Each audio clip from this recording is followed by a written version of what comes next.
Good afternoon and welcome to the Board of Education work session for Greeley-Evans School District 6.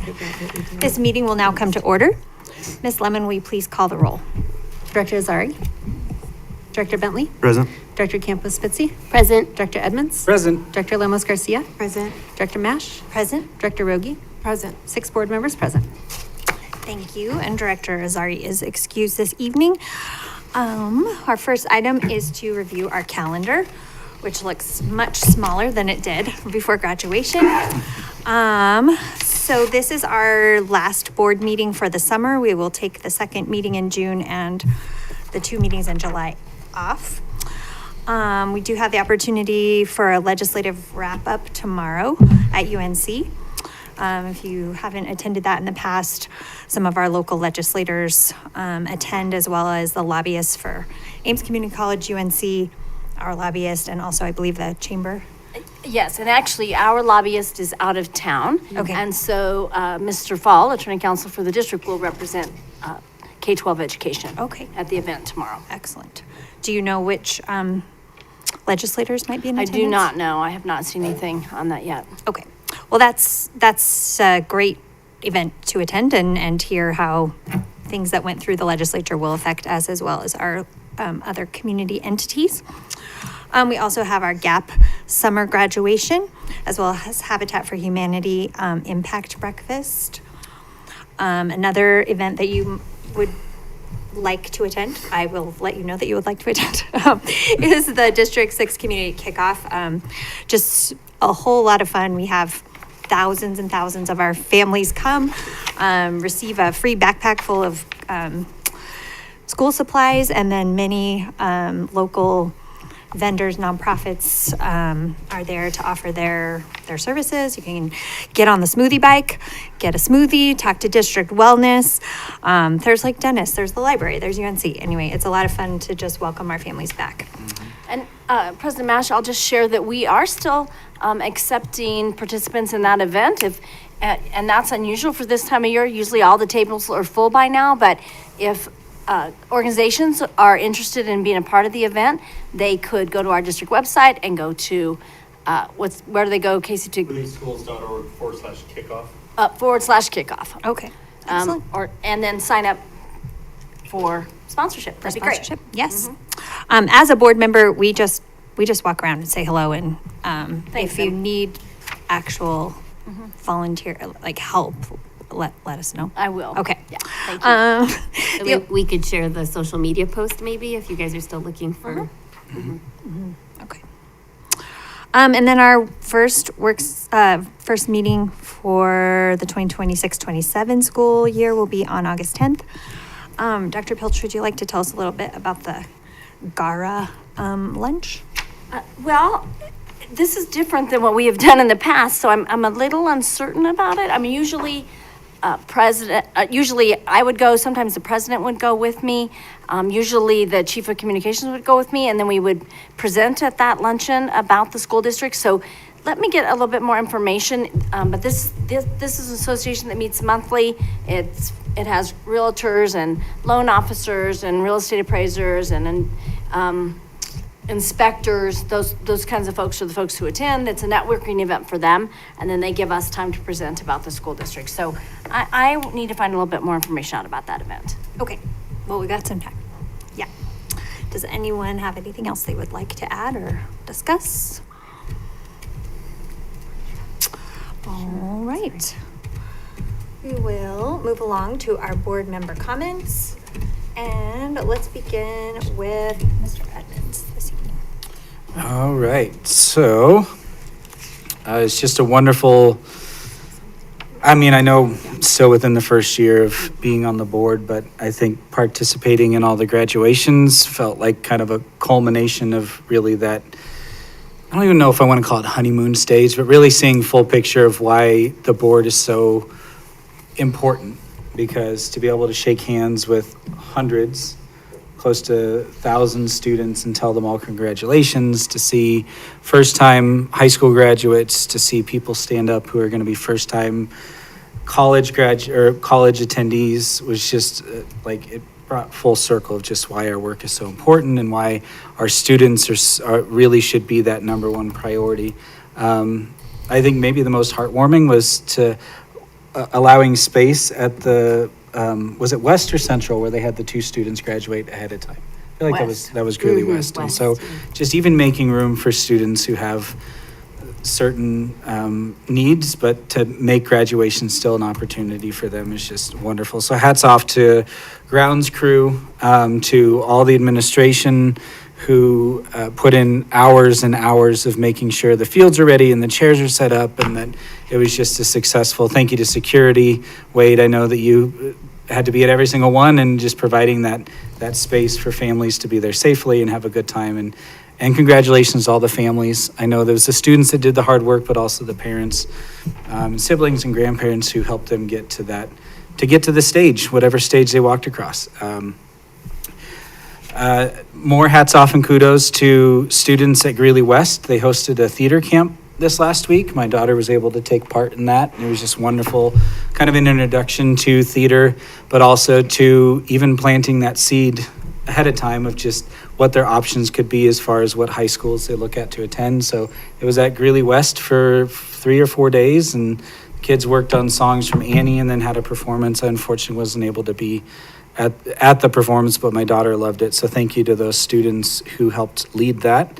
A thank you to District 6 staff. They came in last week and volunteered at the food bank a couple times, Wednesday and Thursday, helped us repackage bulk eggs. So it's just wonderful to see that opportunity for the Give Back program that District 6 does. So any D6 admin or teachers or anyone that wants to take part in that, Weld Food Bank is always looking for help. So if you're looking for a quick, easy team building, please reach out to our volunteer person or reach out to me. I'm happy to connect you as well, but just thank you for that. And then lastly, I want to say congratulations to Miss Nicole Cox, first grade teacher at Hyman Elementary, on being named 2027 Teacher of the Year semifinalist. So it's just, again, District 6 has amazing teachers, they have amazing administrators, they just have amazing people working here that's continuously getting that recognition. I know just even being nominated, as you always hear at the Academy Awards, it's always wonderful to just be nominated, but to have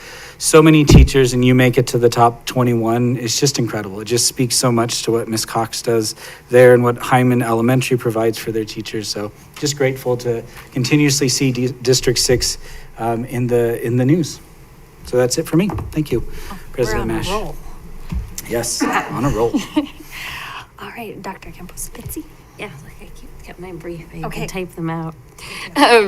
So graduations were amazing. And you said you have honeymoon eyes with school board and graduations, but they still tear me up every time. The student speeches are always my favorite. And so grateful that Greeley Central was willing to move from their traditional D6 stadium graduation to Nottingham Field.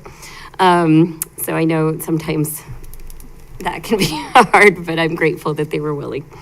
I also wanted to give a shout out for a camp that happened last week at NK Hyman. It's called Camp Invention. Both my kids got to participate.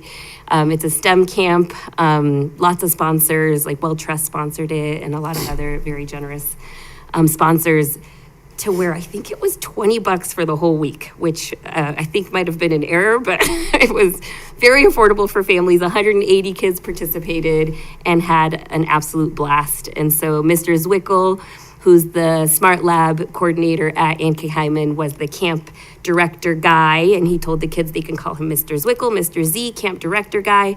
And my 6-year-old was like, I'll just call him Guy. So he shortened it. Just wanted to make some comments because it's our big budget meeting, end of the year budget approval meeting, encouraging folks of all the pages to look at. I think every year I highlight different pages. The one I felt most wanting to share and to highlight for folks out there was page 52, which has the breakdown of the general fund compensation by job classification. So I've always been proud, since I've been a school board director almost 5 years now, that we run lean in this organization. And that page 52 shows you that we do, that 60% of our staff is certified, 31% is support, and less than 10% are school-based and central admin. So just encouraging folks to look at us under that magnifying glass, as they should, but to be reassured that we do put our dollars mostly in the classrooms by a long shot. I know at this work session, we're going to get to talk about initiatives 195 and 135 a lot more, so I'll be brief about that. But I will say personally, I am highly invested in this initiative passing. Right now, there's 35 Senate districts, and we have to have 2% of signatures from each of the 35 Senate districts to get this on the ballot. There is no corporate interest, so there is no money behind this initiative. So relying on volunteers circulating this petition. So a call to the community, to the school community, if anybody wants to carry a petition, I can give you one. So far, I have completed 11, and there's 40 signatures on each, so I've collected a total of 440 signatures. I've gone a lot, door knocking a lot, and talked to a lot of educators, because I'm coming at it from the fact that it'll raise potentially 19 million starting next year for just District 6. And during our budget meeting with our CFO, Megan Sponsler, she pointed out, you know what D6 can do with 19 million, because we did it during COVID when we had those relief funds, and we were able to bring our classroom sizes down with those 19 million, and it was a priority, and it happened, and then COVID money went away. And so it was really cool for Megan to kind of put meaning behind those dollars of this district in the last 5 years have proven what we will do with those 19 million, and excited to see. But yes, out of 35 districts, Greeley is in third place in Colorado for signature gathering, just behind Denver and Fort Collins, so I'm pretty proud of that. And did want to give a shout out to the report to the community. I have gotten so much positive feedback about this report. I think we've gotten to live through our celebrations over the years, but to see them all in one place back to back, to get to see all of our teachers and school counselors and superintendent highlighted in the fact that we have 18 schools at performance level, which is the highest rating, all in one magazine, is pretty impressive and makes me so proud. And then I also wanted to give a shout out to Nicole Cox, first grade teacher, and Kate Hyman. And so Weston pointed out she is one of the 21 finalists out of 1,380 teachers. So like a really big deal that we keep getting recognized, and that we're doing something right in D6, and our educators are heroes. Last but not least, I wanted to say happy Pride to our Greeley and Evans District 6 community.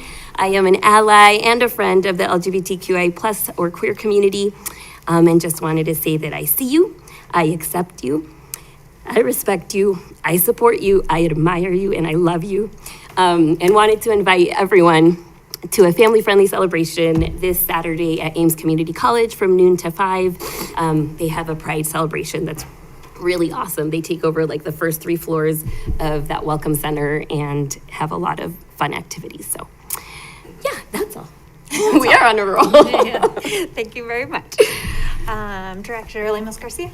Yes.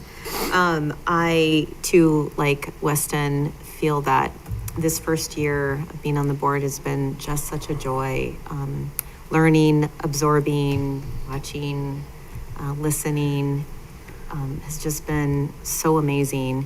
And then to end it all with the graduation. So I figured I attended 9 graduations and high-fived, fist pumped, or shook over 1,000 students. And just to see them cross over that stage and hear the crowd and their parents just feel so proud was just so wonderful. I don't know why I'm getting so emotional, and it really is. And then, to hear the music from the choir and the orchestra and the band and just how proud they are. It's just such an amazing event. I think one of the pieces that really resonated with me is when I heard all of the speeches. All of them really had one full message, and it was for people and humans to be kind. And hearing all of their speeches just really made me feel proud to be a part of District 6 and all the collaboration and the same message that was sent, even though they were different schools. It was just such a great time to be a part of District 6.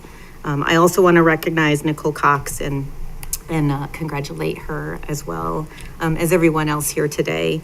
And mine is short and sweet, but certainly the graduations was really the one that took my heart away.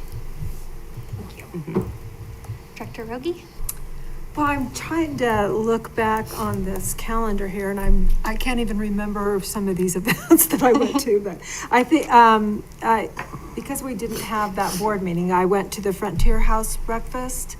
That was a really nice event, and then a real highlight for me was visiting the transportation center. That was so impressive, and just could not believe the complexity of what they put together in terms of making runs and all of that kind of thing. And also the movement forward in making those jobs appealing jobs was really encouraging for me, and just the pride that is felt about that center. And then just the graduations, kind of ditto in terms of what a kind of a neat way to wrap up the first year of being on the board and how quickly it's gone. It's just gone very, very quickly, and just exciting to see kids on that day in their life. It's such a big thing for them and their families, and to be a part of that and to feel like we get to congratulate them. That was just a real honor. So, yeah, it was a wonderful way to wrap up the school year. Vice President. I'm very thankful you guys are so thorough. It leaves very little for me to talk about.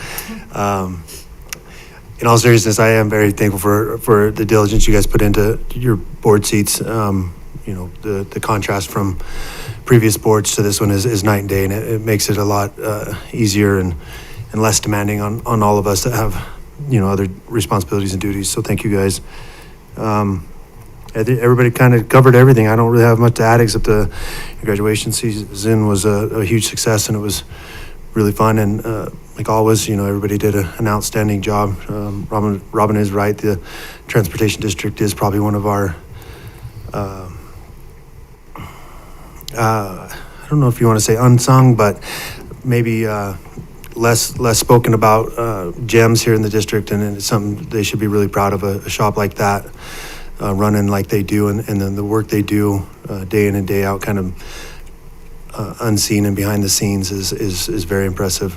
And then just excited for summer and everything that holds. So thank you guys.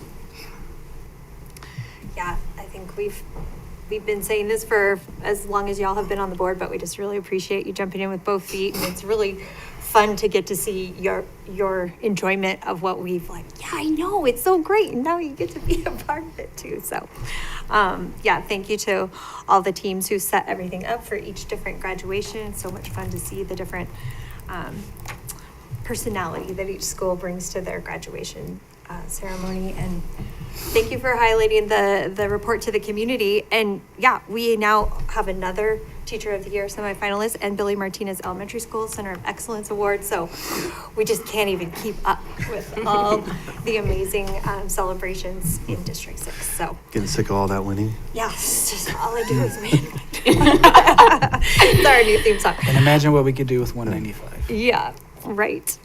So this is a big meeting. We're making, this is very much the crux of what board members do, pass the budget, and pass all of the contracts that are needed for the district to run. So we get to celebrate, and we get to do some good work and have some good discussions. So, Can I add one more thing? I As we guess. talk about budget, I just want to give another shout out to Megan. Thank you. As a new board member, it was a lot to take in. Dr. Brenda helped me when I was running for school board to see some of the things, but thank you for your thoroughness, for your intentional working with that to help us understand it, but also make a clear document. I mean, somebody says they can't find something, I know that you're open for those questions, but this is so well laid out. Thank you again. And with that, we will move on to our discussion of the proposed budget document. I could have saved that comment. I thought you were leading this part of the meeting. Perfect, yes. Yeah. I will read page 1, wants to read page 2. You're not done with me yet. So, as you have mentioned, I did get to meet with all of you, and we got to go through the budget document. And I was able to answer questions, but I'm sure that as you've had time to process, you might have more questions. So I just wanted to kind of hit some of the highlights that we talked about already in this public work session, so that the public can hear what we're looking at in terms of our budget. So just to start off, 2 pieces of key legislation this year. We have the House Bill 24-1448, and that is the new, what we still call the new school finance formula. It's not so new anymore, but it's still a work in progress. And then Senate Bill 2623 is the School Finance Act that will fund schools for the coming year. So in that School Finance Act, that increased the base per pupil funding by about $209. That's about 2.4% for inflation, which is required by law. And it also phases in that new school finance funding formula at 30%. And so the way they calculate that is they look at the old formula compared to the new formula, and they take the difference, and 30% of that difference is what we get in additional funding.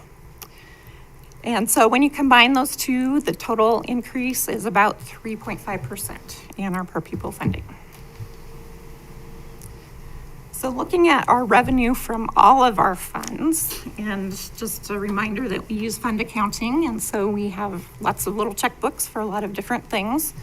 But when you look at all the revenue from all funds, this is what it looks like in terms of this, where it's coming from. Most of it is coming from state equalization through the school finance formula, state grant revenue, and then we have a big chunk from our local property taxes. And you can see I've broken that out into 3 different buckets of local property taxes. So we have the operational portion that goes through School Finance Act. Then we have the mill levy override. So that's something that our voters have approved. And then our bond debt. And that is something that voters have also approved to pay for our new buildings. So all in, our revenue is about $440 million. So on the flip side, when you look at the money going out, these are the appropriations. Most of the money, again, goes through the general fund. That is the fund that we have the most discretion over in terms of how we spend it. But we have some other funds. Our special revenue fund, that is the food service fund. So Danielle's fund runs through that. Our grants fund is a special revenue fund.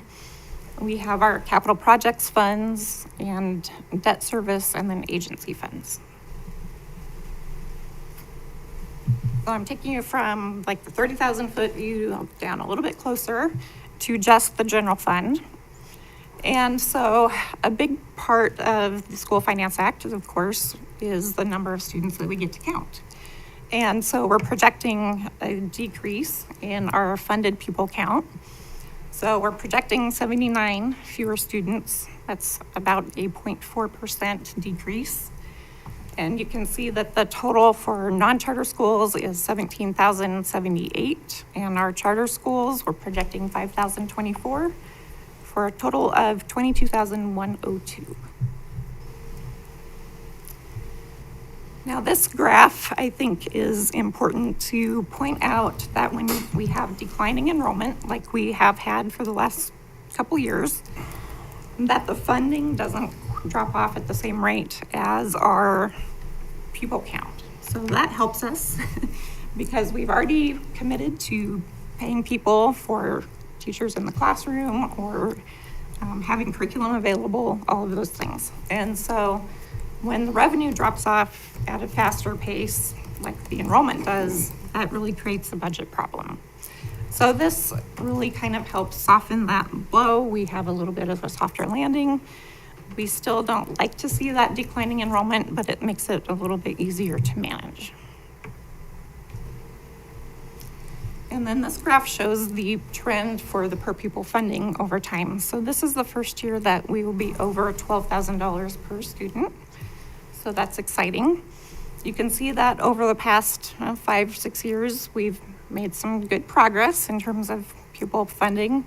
Still not where we need it to be, but at least it's going in the right direction. Those first few years on that graph, difficult financial years, and those were years when the budget stabilization factor was in effect. So for our general fund, we are projecting revenue of about 330, let me get that number exactly, $340,462,000. That is mostly coming from School Finance Act. And so I like to point out this chart because I think it's so important that we all realize what the significant role School Finance Act plays in our funding. We have to pay attention when the legislation is being written and debated. We need to be paying attention to everything that goes into that.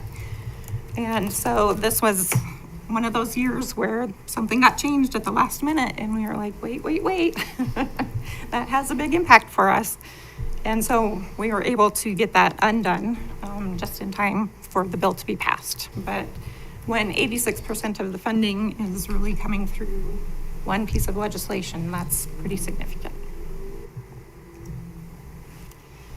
And then this slide shows that our general fund expenditures, as you would expect, most of that goes through salaries and benefits, but I think it's important to share that 84% of our budget goes into people.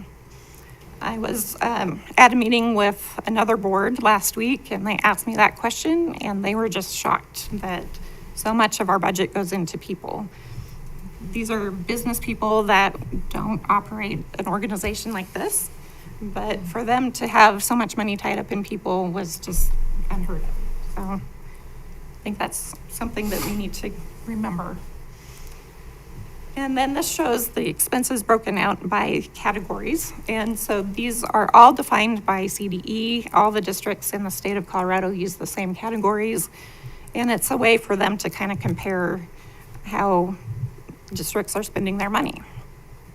As you would expect, most of the money goes into instruction, but that's not to say that other functions are not important. We've talked about transportation, that's important. Operations and maintenance, we need to keep our buildings running. So all of these different categories are important. And then this chart shows how the money is going out to different departments and to schools. And so often we hear, you should keep the cuts out of the classroom. And we try. But my point with this chart is that most of the money goes into the classroom. And so there's just really not much that you can cut without impacting students in some way.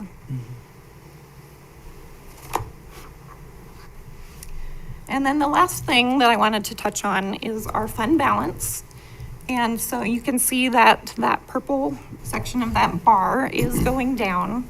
We are proposing that we will spend some of our fund balance this year on a few things. The first thing is to transfer $3 million into our health insurance fund.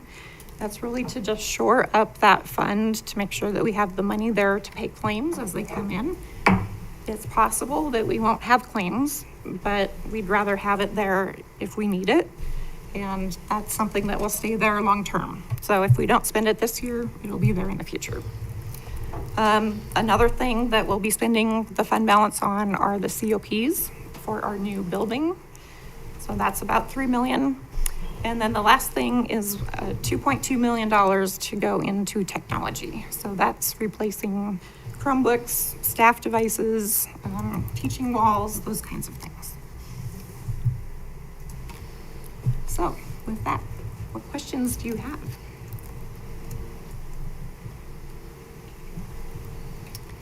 I want to point out something actually that Director Bentley and I discussed earlier today about the IT refresh. And so it was about how the state actually tests our youngest ones, the kindergartners, on screens. And so that's one of the reasons, because I've always thought it was very silly that my kindergartner has a laptop. Like I think that even sounds silly, right? But yeah, I wonder if there's a way to reach out to the State Board of Education and be like, can we do bubble sheets for kindergartners? Like, do they really have to test on a screen? Because if that's the reason we have screens in kindergarten, I can see that you want them to get used to a screen if that's how they're going to be tested. But I Yeah, wish so that weren't the just- case. Yeah, that just shifted this year actually to a requirement. We had the paper pencil option for testing up until this year, and then it was required this year statewide. And part of that is, as school districts, we've been asking for a quicker turnaround on test results, which we are getting. We have the first run of our CMAS data from the state. It has already come in last week. So they kept good on their promise by doing it all electronically, that we would get results earlier. But we did see some dip in performance in schools that went to the online version for the first time, because, you know, the students haven't practiced as much. And so it's the third grade assessment where students begin testing for CMAS. Yeah, I can see the wanting the fast turnaround, so you have like actionable results that aren't like so late that, you know, it just feels like, but man, And it's also just workload. And I think for the state, it's also on their part, it's workload. Just a comment. Thank you for that. Maybe those laptops last a little longer because they're not used as often, but maybe they get dropped more often. I'm not sure. We've had those conversations. Yeah. For most elementary children, we do not send laptops home unless the family requests or there's some special need that, and sometimes families will want them so their students can continue with some of the intervention programming or tutoring programs that we use in the classroom, but typically we don't send laptops home. We keep them in the classroom for the littler guys.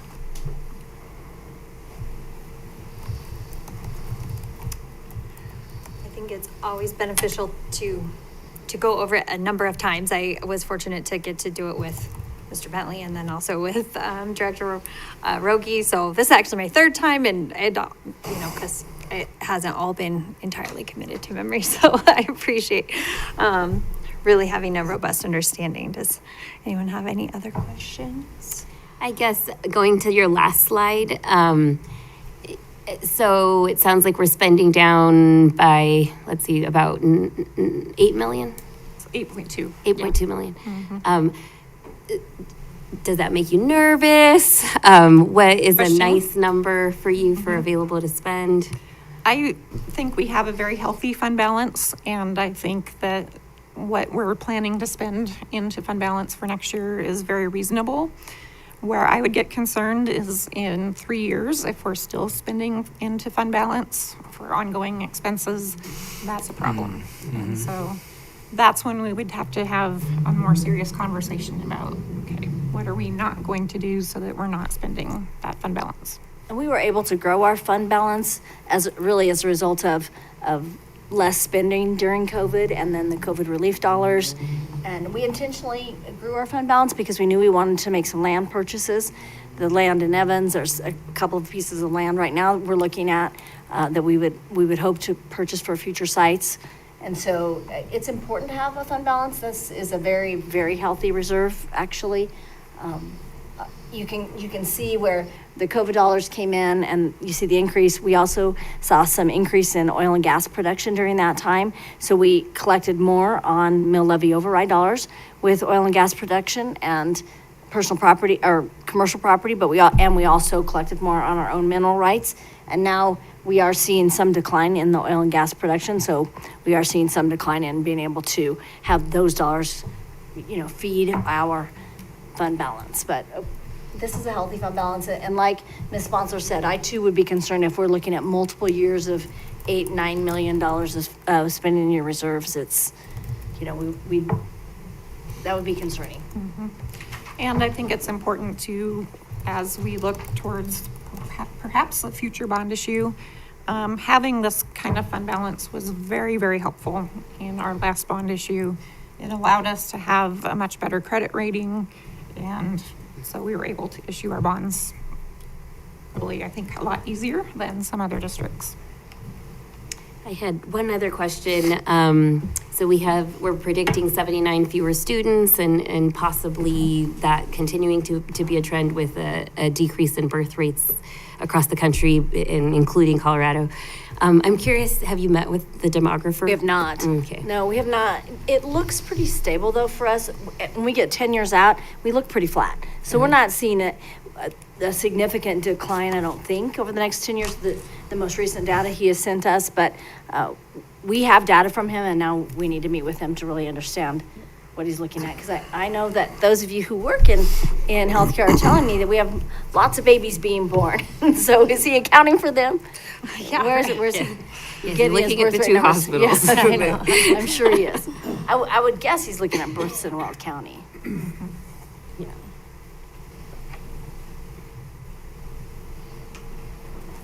Anything else? I'll just echo what Director Edmonds said, that we just so appreciate you making it easy for us to understand, for the public to understand. Congratulations on our continued clean audits, and we will be voting on this in our business meeting. And I'd like to give a shout out to Megan's team, the finance team, because this was a rough budget year. We did not know what was happening with the state dollars, and we received runs, and they were incorrect runs on what we would be getting from state funding. And then they found this last minute piece in the new funding formula that would have meant, $2 to $7 million for districts, without districts knowing that was coming, because that wasn't in the run from January. And so then she's shuffling again and working to build a budget and balance a budget. And so you don't do that kind of work without a strong team behind you, right, Megan? And so I want to give a shout out to her finance team as well, and to the support that they provide, so that she can do this really high level, important work for us. So, thank you. Thank you. All right, moving on, we will have a discussion on our proposed resolution. Just talking dollars. See, Mr. Fall. Attorney Fall is going to join us. What's the Mickey Mouse about?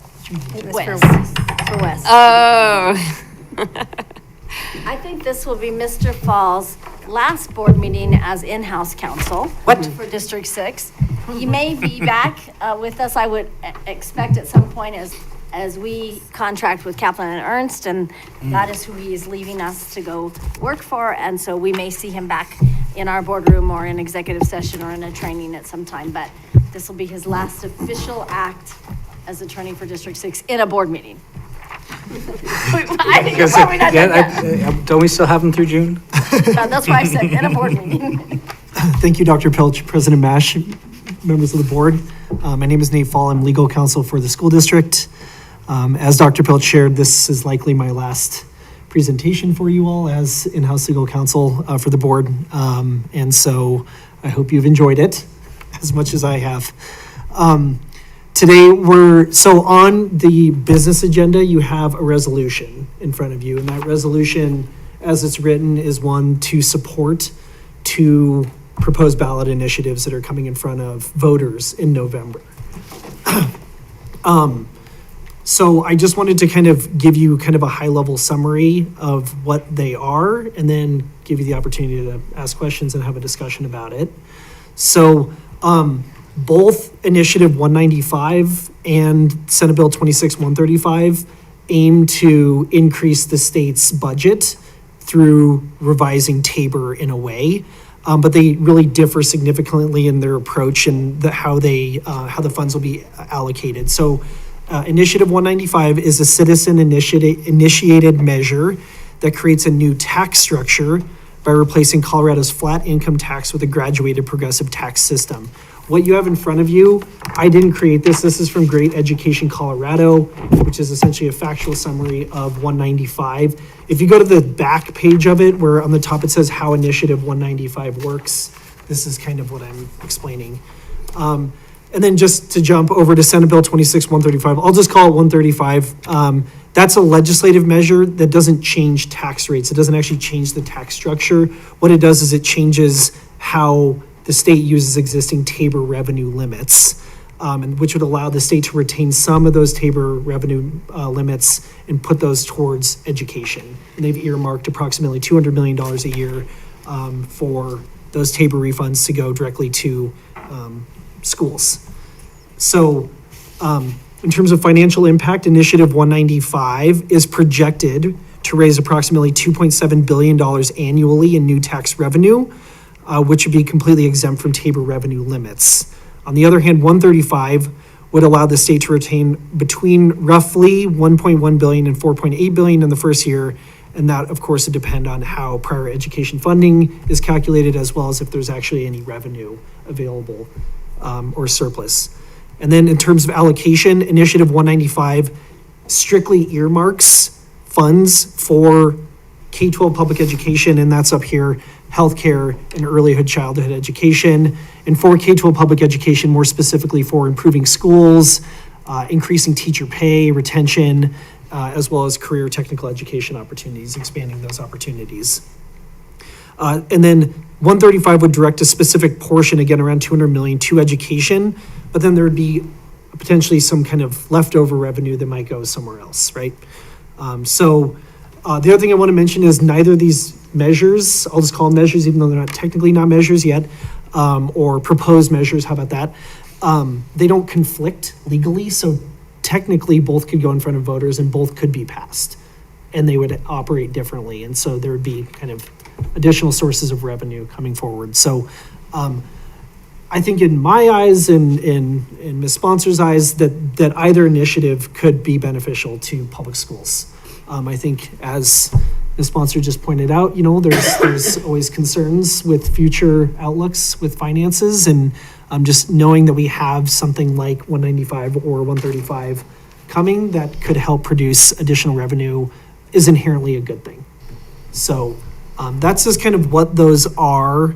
I did have some notes about kind of arguments in favor or in opposition to 195, but I think for now, I'll just leave it at that. And then if you have any questions, maybe we can try answering them for you. And then if you turn back to the front page of the Great Education Colorado, this is kind of more the data. This is district specific. They came out with data for all school systems in the state, and this is where they came. If 195 were to pass, we would be projected to receive $19 million in 2027. And 19 million, I mean, that's significant, right? So they did projected additional revenue. Has 135 done that? Like, is there a dollar amount behind that one? For like District 6 specifically? So I'm using the fiscal note that was attached to the bill. And so they do have a projection for 26, 27. Our district would be looking at, I believe it's this is why I asked Ms. Sponsor to stay at the table. 2.8 million the first year. And then after that, it's really dependent on if there are Tabor refunds or not. Was that the same with the 2.8? Like the 2.8, if there's Tabor fund, or like that 2.8 is a promise? And then, okay, so even that one is dependent on whether or not there's even funds. Okay, Yes. It's for 135. 135. But 195 is a guaranteed 19 million-ish, guaranteed-ish. I think some of the opposition from superintendents to 135 early on was that those kind of dollars are not going to solve K-12 problems. I mean, they're helpful, right?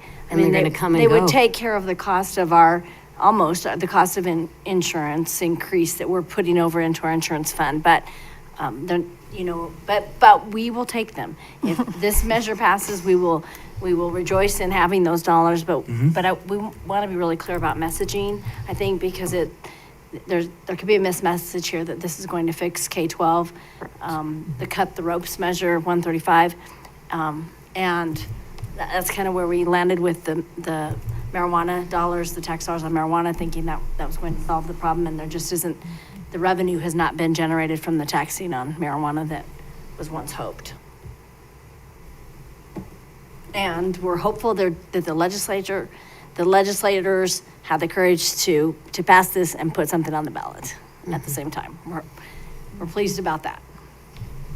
And they did a lot of work, I think, to improve the They bill did. over time. A lot of so, work to get there. Yeah, I think there was a lot of negotiation happening, and I think it ended up in a pretty good place in terms of supporting K-12. Well, and this harkens back actually to the report you just gave, but remind me, how much in reserves are we looking to spend? It was 8.2, you said? So 8.2 million we're taking from reserves, the possibility of almost recuperating that in a way. And this is every year. I guess that's another important thing, is that this isn't a one-time thing. This is a every year potential. For 195. 195, for And 195. 195 is guaranteed, and the amount is not fully guaranteed. Right. But it is guaranteed that there will be dollars. 135 is not guaranteed, depending on, if there's dollars for table refunds. But it makes, I don't want to sound ungrateful that it's on the ballot, the 135. I mean, it will be helpful to have those additional dollars in the K-12 system. Yeah. And to slow the drain on other entities that rely on the state budget for funding. As Dr. Brenda pointed out, like, we're operating lean. This gives us a little bit more room to take a deeper breath. On the COVID dollars that we had over 5 years, about $20 million, allowed us to meet a lot of our goals of our strategic plan, lower our class sizes. We know that our students and staff have additional mental health needs, and we were able to add social workers and counselors and things like that. Some of those were only funded with those dollars, and we haven't been able to retain all those positions. So I think that's really where some of those vital dollars would go as well. And then those of you who are new to the board, you may have heard us talk about the budget stabilization factor, that from 2010 to 2023, the state balanced their budget, unfortunately, on the backs of education, and took away a certain percentage from each district. But that's a total of $250 million that we are short, or were shorted. So, we won't ever be able to feel like we made up for that. But yeah, these dollars would be, absolutely valuable to our students and staff. In Weld County, the Greater Ed Colorado looked at median income in all the different counties of Colorado. And so according to the median income in Weld County, if this passes, 99.2% of Weld County residents would actually pay less in income tax. So this would only be taxing the highest earners, 0.8% of Weld County, a little bit more. So not 13%, which is what California has an income tax, nowhere near that. I think the highest bracket was like 8% if you earn over $2 million. So 0.8% of Weld County would pay a little bit more. 99.2% would pay either the same or less. And we get $19 million for Greeley-Evans District 6 as a conservative estimate. So that 19 million, where's that coming from? So the 2.7 that's in the ballot language, the 2.7 billion that's in the ballot language is actually like an overestimate. And so they were asked to come up with the maximal possible revenue to put on the ballot language. And so they actually, the 2.7 billion is 34.4% higher than the actual estimated revenue.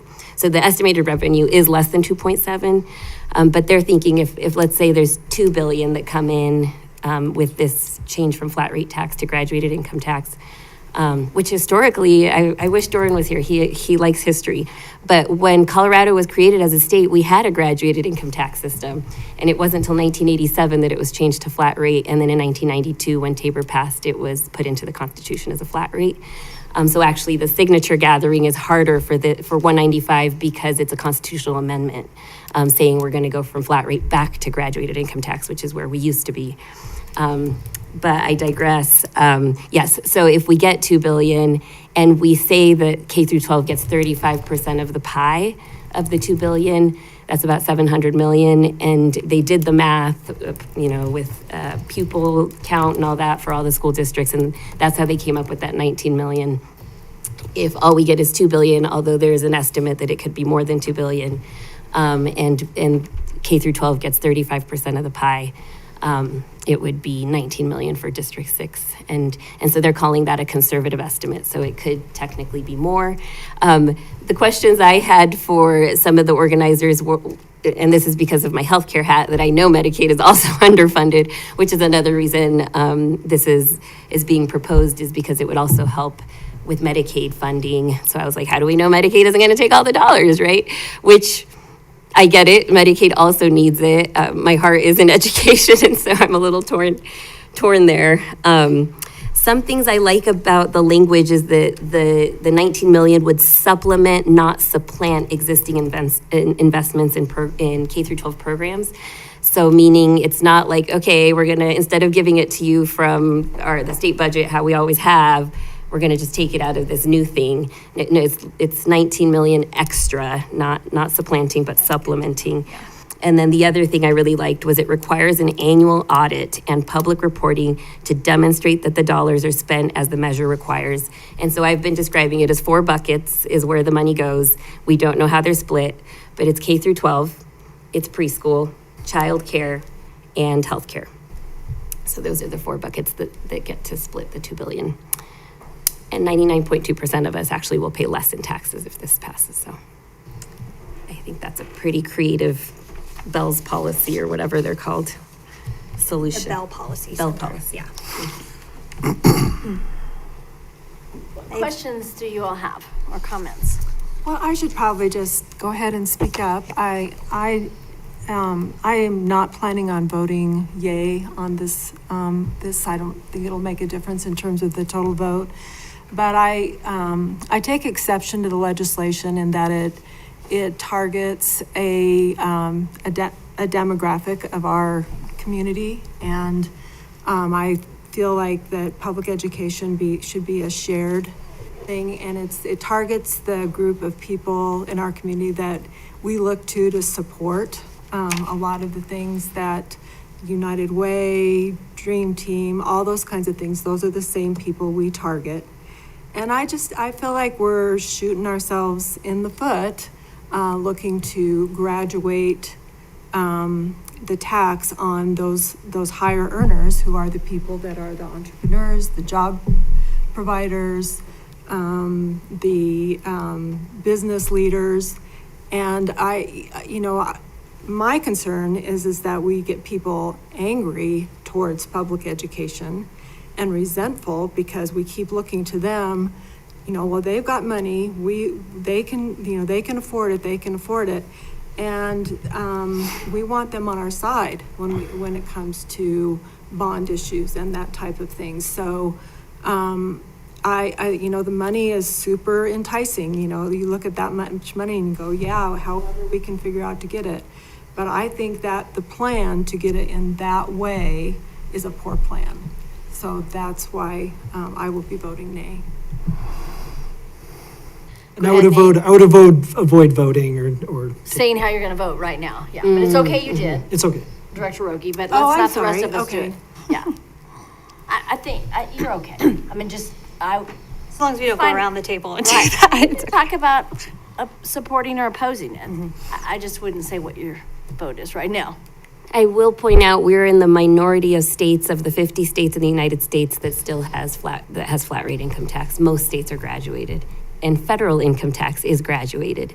So I'm pretty sure we're in. we're in the I could be wrong. minority. There's 27 states that are graduated. I don't know enough about it to answer. Just a perspective I would offer is that I think that this is a question of equity versus equal. So right now it is equal that everyone pays 4.4%. So we're all paying the same percentage of our income, but that is suggesting that $1 is $1 for the family that makes $30,000 and the family who makes $3 million. So for example, my mortgage is going up by $100. I can handle that. That's not going to set me back.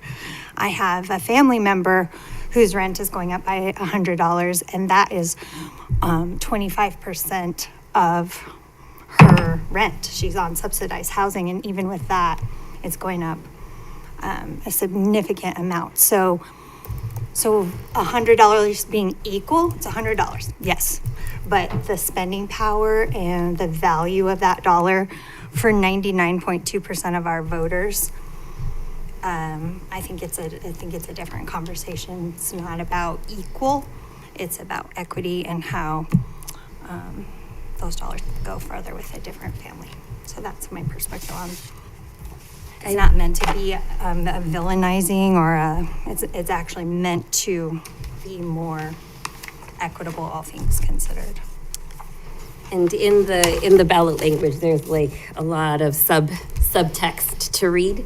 One of the things that stood out to me of the subtext, it's called the Legislative Declaration, and it's section 1, and it's the bullet point C. And it's a really interesting point. I'll just read it verbatim. So it says, in Colorado, combining state income, sales, and property taxes. So state income, sales, and property taxes. The wealthiest 1% of Coloradans, those who make over $850,000 per year, pay only 7% of their income in state and local taxes every year, whereas the 60% of Coloradans making between $25,000 and $150,000 per year pay between 9 to 10%. So the system that currently exists does already favor the wealthy, so it is an unequal system if you combine state income and property taxes. As I told Brenda earlier, there's reasons that those top earners pay less money, and it's because they're incentivized to reinvest their money back into the system. So there's also, that's a skewed data point because the top 10% of taxpayers are already paying approximately 50% of all tax revenue. So it depends on how you look through that glass of fair or not fair, because to get your taxes down, there's only one way to do that, and it's through legal deductions that the same Congress people and the same senators have already made legal to utilize. So it's not it's not really a fair assessment in my point of view. I also have a hard time sitting here and watching the state as a whole make economic decisions around certain industries that would greatly benefit the the property tax income via oil and gas investments, or even a data center. The personal property tax on a data center is ginormous. You're talking billions of dollars in personal property taxes per data center. So to watch them make decisions in that regard, but then to ask our highest income earners to continue to pay more taxes is hard to swallow. It's probably not the straw that'll break the camel's back per se, but it is a straw on the camel's back, and I'm just not a fan of trickle up economics. I think it's trickle down. That's the only way it really works. There's got to be enough money generated to pay for all these programs and such, and you don't get that by taking and taking and taking and taking. It's got to be generated through commerce and stuff like that. So I'm not a fan. I am a fan of District 6 getting more dollars, and I will support what the board decides, but I'm not a fan of taxing our highest income earners more.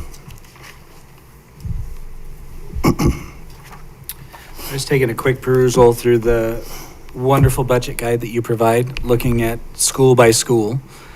And save for Fred Chartis, all of our schools are above 50% free and reduced lunch rates. We live in a very low, our families in our schools are low income. I mean, average household income is $70,000 to $75,000 a year. I mean, you think about rent and cost of everything else. So I'm viewing this also from the perspective of how can I help my neighbor who can't even make it to the end of the month with their paycheck.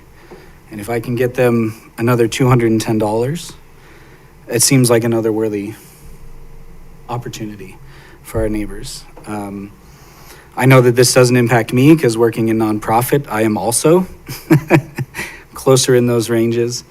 But I've got to think, I've always tried to do the best I can to think what's best for my neighbor. If that means making adjustments that make things uncomfortable for other people, I know that's a tough thing to say, but I guess ultimately what I'm saying is boiling it down is to see how many of our schools, our students every day come there and they might have not had breakfast, not because there wasn't food in the home, but because that they just were running late, but there wasn't food in the home. And so our students and our families are always continuing to fight to just provide what's best for their families. So if we can provide another $19 million for our school district, for our teachers, for our families, I think it's a worthwhile venture to to do that. And so I do love the opportunity that we can look at things that help provide this to make Megan's job a little bit easier, but also ultimately to make our teachers and our administrators' jobs a little bit easier because they love our students. And we all love our students. I mean, that's the tough thing, the tricky thing about this is it's so frustrating that we're in this situation. I say this all the time when I give tours at the food bank, that a hungry child should not sit right with anybody, no matter what side of the political aisle you vote on, and it doesn't sit right with us. And a child that is underserved in public education shouldn't sit right with anybody, and it certainly doesn't sit right with us. How we go about that, I know differs as far as we look outside the classroom, but in the classroom, I am also grateful that we have a board that does want to have what's best for our teachers and our students, and so that's just why I think initiatives like this are important to talk through and think through, and I respect everybody, regardless of how you vote tonight, that I don't think this reflects anything on how much you love our students or how much you love our community. This is just the messiness that unfortunately public education continuously ends up in the crosshairs for. Underfunded, underappreciated, but amazingly overly relied upon for our families. Like, teach our students, take care of our students, watch them for 13 years every day, but also doing it on a very tight budget. It's a hard thing to have to balance with. So thank you, Nate, for providing also the insights for this and knowing some of the ins and outs, and where you don't, Megan helps fill in that as well. So yeah. I think for me, we live in such a great community. Our community gives so much and so much to so many spaces that for me, my support for 195 is positive because I think about people are already giving. And if you think about the 0.08% people who might be asked to give just a little more for a duration of time, that they give already. And so it's giving in a different perspective. It's giving in a different avenue that will provide so much more money for the things that they believe in, like our education. And so for me, when I look at this, so while it does impact our 0.08% of population, maybe a little differently than they would normally have it, they give anyway, right? So when you think about, I'm giving in the way of through the 195 initiative, and maybe I might not give in the way that I used to give, but it looks differently. And so for me, I feel that when we talk about the 195 and the amount of money that we can give for the duration of time for education, so we're talking about education and our students, our future, our teachers, that's why we're here. That's why we sit at this table. And so when we really think about it in that perspective, it's, can we give a little more? And I think we can. And so I certainly am going in favor of Initiative 195. I just think on principle, there's a big difference between someone having the ability to give and giving freely and requiring them to give. And that's kind of where I draw the line. It's not so much can they give, it's more of a goodwill, between everything, and them having the ability to give and them choosing to give is just a whole different story on principle than taxing them and forcing them to give. Well, it will be a vote of the people. Yeah, I guess that's a good reminder. This is just a resolution on it, and the real action happens in November, should this make it onto the ballot. And volunteer so that it does. Are there any other, numbers or legality questions? When does this go into effect if it passes? It would be on the November ballot. No, I mean, if it passes in November, when does that strike immediately, January 2027? I believe it would be immediate. Yeah, it would be for the 2027-28 fiscal year. Okay. Yeah, this says that. Folks fired the taxes in 2027, that additional amount would be I think so. deducted. Yep. It says July 1st of 2027, so about a year from now is when we would Our have. next budget, we would. You're saying it's right in front of me? That's right, it's the snapshot. Oh, look at that, it's right there in front of me. And is there an end date on this? No. So this It's a becomes constitutional constitutional amendment, so it's an ongoing, okay. I think 135 does sunset, right? That one's a 10-year. I couldn't remember which one was it 10-year? have not fact-checked this, but my understanding is that the Colorado Constitution is one of the most heavily amended constitutions in the Is it? Union.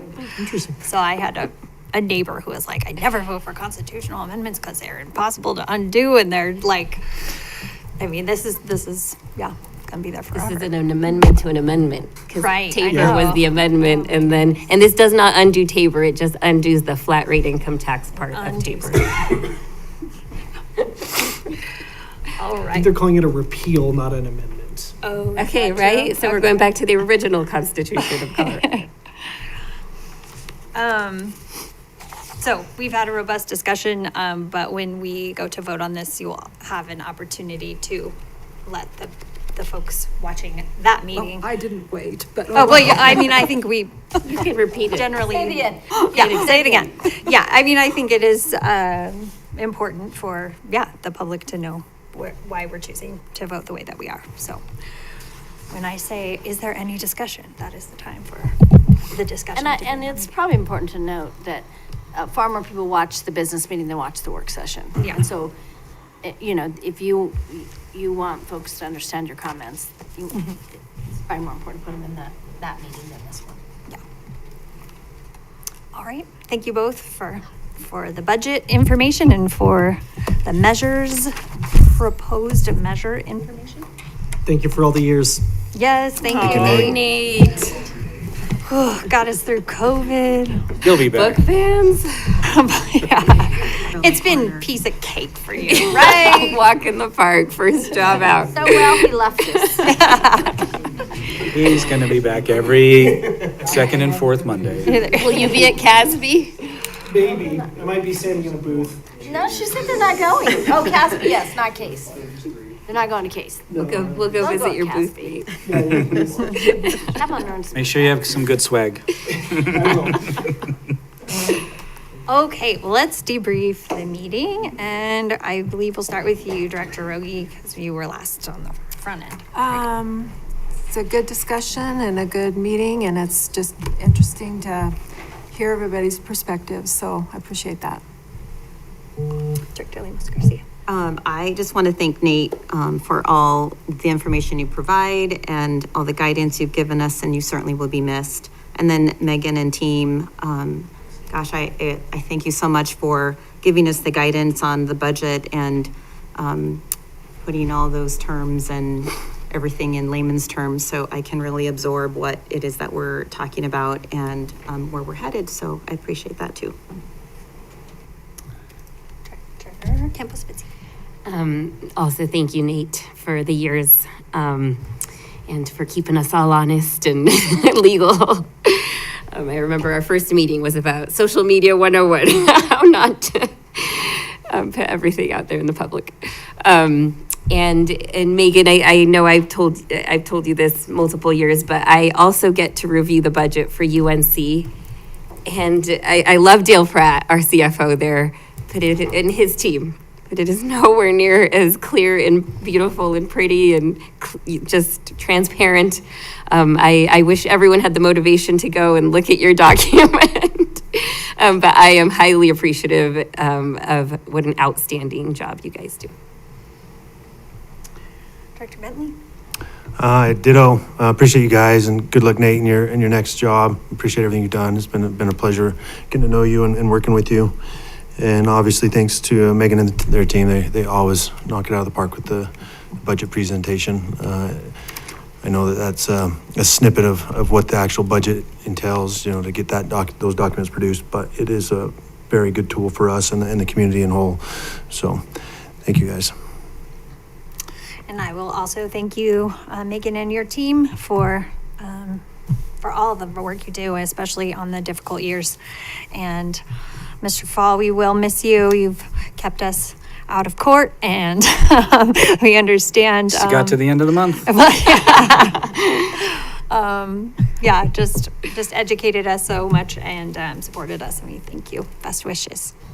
All right, this meeting is adjourned. We'll see you back on Wednesday. 6. Did I forget Wednesday?